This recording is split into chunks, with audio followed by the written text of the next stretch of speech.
Today on the lift we have this Coleman go-kart. It's a KT 196. It came from Rural King. And after about a year, it started having some, maybe not even a whole year, started having brake issues, like the brakes wouldn't work. So my buddy got a new master cylinder and we put it on, and we tried everything we could think of up at his camp to get it to work. We got a brake bleeder, the whole suction bleeder and everything. Couldn't get it to push any fluid through at all to make the brakes work. So he went on Amazon and we ordered some alternative master cylinders. This came off of Amazon. I'll put a link in the description.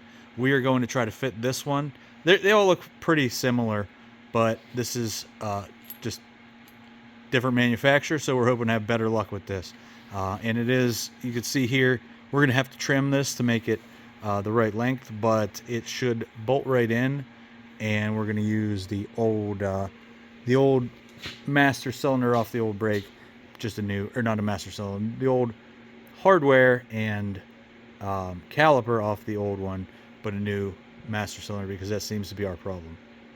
So we're going to go ahead, and this one's already taken apart.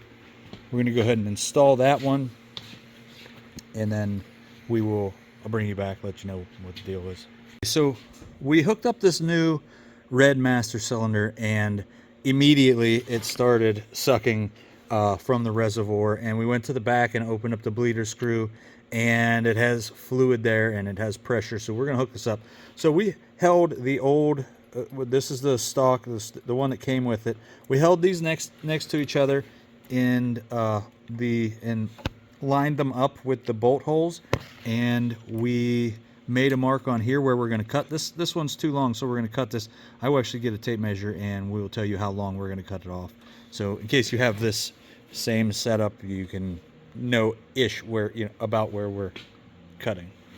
Okay, so we are going to cut about an inch off of what we have. I'm just going to use a grinder. I use this grinder with a cutoff disc on it to slice off that inch, and I left the two bolts, the two nuts on the back side of it, so I can run one of these off to clean up the threads, because this doesn't leave clean threads, but when you take this off, it'll clean up the threads so you can get the next nut back on. Right, so we pumped and pumped and pumped.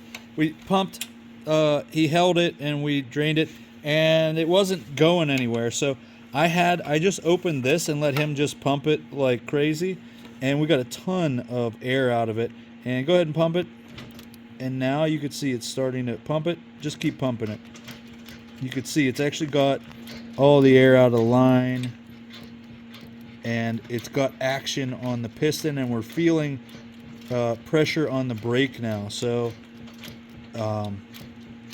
we had to, I opened this up wide, and that's how it was coming out, and then it finally got pressure, and now we're getting like legit pressure. So I closed it off. You could see the caliper moving itself from the brake pressure. So he just kept it full, and we worked it. You want to do another big? How much do you have in this master cylinder? I need to drain a little bit. Okay, so we'll work a little bit more through here. You tell me when you're good. That's good. And then we'll close this off, and he can pump it a handful of times. We should have good brakes now. You can see the caliper moving as he's pushing the brake.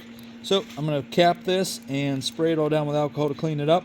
And we got to put the seat back together and stuff because we tore this all apart. But then we'll take it for a rip, or have a kid come and take it for a rip. Almost.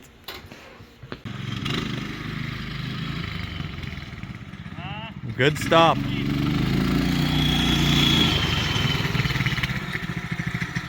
braking now. Oh, yeah. That locks them. Now it is, yeah. Alright, so that's a good fix. So I hope this video helps you. If it does, please subscribe to my channel, because it helps me and I appreciate it.